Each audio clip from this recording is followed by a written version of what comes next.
Arratsaldeon ikusentzuleok, Ipar Euskal Herriko berri guztiak eta erreportajeak jarraitu nahi badituzue ez galdu gure saioa. Ongi etorri iparraldearen orenera.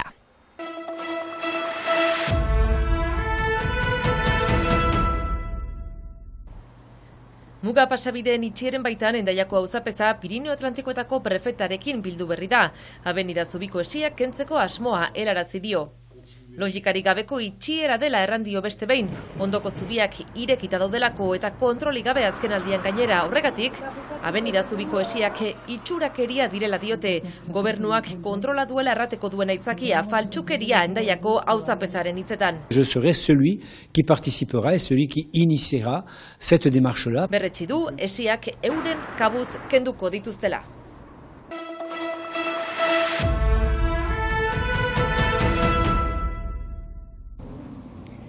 Ziurgabetasunaren gizartea izeneko liburu argitaratu du Eguzki Urteaga soziologoak egungo gizartea definitzen duen egoera. Ziurgabetasuna intentsifikatzen eta diversifikatzen ari dela. Alegia eremu guztiak ikutzen ditu. Inguru giroa, geopolitika, politika, alor soziala, kulturala eta noski horrek ondorioak dauzka besteak beste arriskuak areagotzen dituelako eta joen pertzepzioa ere handitu egiten delako. Eta horrek une berean daukan ondorioa da inseguridadea eta inseguridade sentimentu hori areagotu egiten dela. Adibidez, alor sozialean. Eta honek une berean sortzen ditu bi sentimentu nagusi. Bata da ansiedadea, eta hori islatzen da adibidez eko-ansiedadeen eremuan, ikusten da gerozta gehiago gazteak kezka bat adierazten dutela planetaren etorkizunari begira, eta beste fenomenoa da haserrea. Ziurgabetasuna, individualismoa eta gizartearen zatiketaren inguruko hausnarketa egiten du azken urteetako gertakariei ere erreparatuz, besteak beste pandemia edota Ukrainiako gerla. Bata da, relato handiak, erregioari edo politikari lotuak direnak ahuldu egin direla eta horiek geroz eta eragin gutxiago daukatela. Bigarren faktorea da aldaketak azeleratu egin direla, aldaketa klimatikoak horren adibide oso esanguratsu bat ematen du.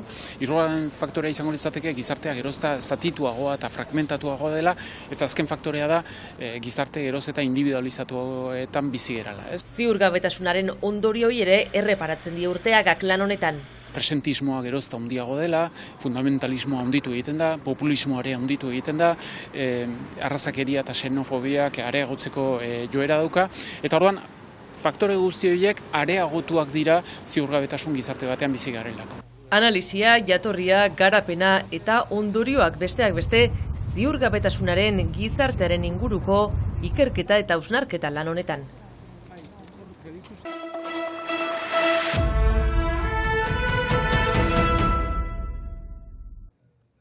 Elkarnetek berreskuratzen dituen ordenagailuak sehaskako familia isaltzeko ilargi kooperatiba sortu dute Bernat Etxepare Lizeoan merkataritza ikasten ari diren bi ikasleek. Egitasmo honen helburua zein da? Ekonomia zirkular eta eraldatzailea aldarrikatzea. Bakigu eta ikusten dugu ere lizeoan oso ohituta dagoela, 4 urterik behin edo 3-4 urterik behin ordenagailuak aldatzea edo mugikorrak aldatzea.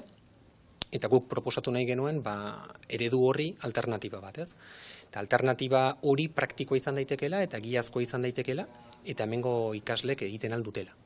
Ordenagailu hauek bota nahi zituzten ordenagailuak dira, eta orduan berreskuratu ditugu, eta lehen esan dudan bezala konpontzeko eta berrerabiltzeko.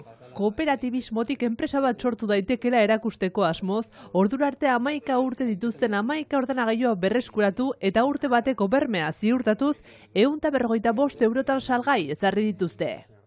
Ez dugu esaten zaharrak direnik, esaten duguna da txiki geratu zaizkiela Windowsi, Eta guk berreskuratzen ditugu, elkarteneti esker berreskuratu izan ditugu, eta Windows kendu eta txiki Linux bezalako sistema bat jarri diegu, zertarako berpizteko. Ordenagailuak berpizteko, eta batez ere aurrek, balia ditzaten lehen esperientzia bezala. Ez dira puntako ordenagailuak, eta hori aitortu beharra dago, kontua da zenolako erabilera egiten zaion, Kontua da aurrek zenolako beharrak dituzten ordenagailuak erabiltzerakoan. Eta behar horietarako, hezkuntzak eskatzen dizkien bete behar horiek betetzeko aski dutela honakoak bezalako ordenagailuekin.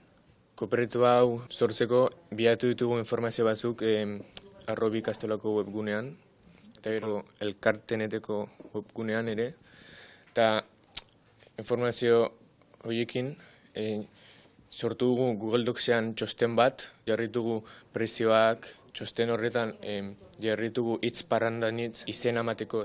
Egitasmo honen bidez ere erakutsi nahi dute objektuek bigarren bizitza bat eduki dezaketeela.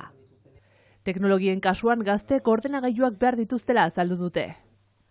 Geroz eta beharra handiagoa dago, eta konturatzen gara behar horiek asetzeko mugikorretara jotzen dutela. Eta mugikorretan gauza oso politak egin daitezken bezala, oso mugatuak egon daitezke batzutan lan egiteko. Eta guk aldarrikatu nahi duguna da zuzen ere, lehen ordenagailuetara itzuli gaitezkela lan egiteko, eta mugikorrak baliatzen alditugula beharrezkoa den momentuan bakarrik, ez? Bai, behar dugu, zen kasle gainenak iPhone bat dugu, eta telefonak ditugu, telefonak horiek irabiltzen ditugu hitz egiteko, baina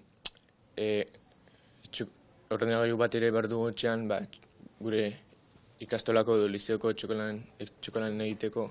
Argi dena da software libreen erabilpenaren bidean urratsak ematen segitzen duela Baionako Bernat Etxepare lizeoak. Bidea egiten ari gara, politen hori da, aurreratzen ari garela. Galdetzen badia zubea, 3 hilabete atzerago baino beto gauden, bai, eta hori da importantena, ez mugimendu bat ematen ari dela, eta badira lor batzuk oraindikan jorratu barko ditugunak, eta eztabaidak piztuko dituenak seguraski, baina halako proiektuekin erakusten duguna da gure jarrera hori ez, software libreruntz doala. Jendartea ere eraldatu nahi dugulako. Beste modu bat posible dela erakutsi nahi dugulako. Proiektua ez da urten bukatuko, datorren urtean lan nagusi horrekin segituko dutelako ikasleek.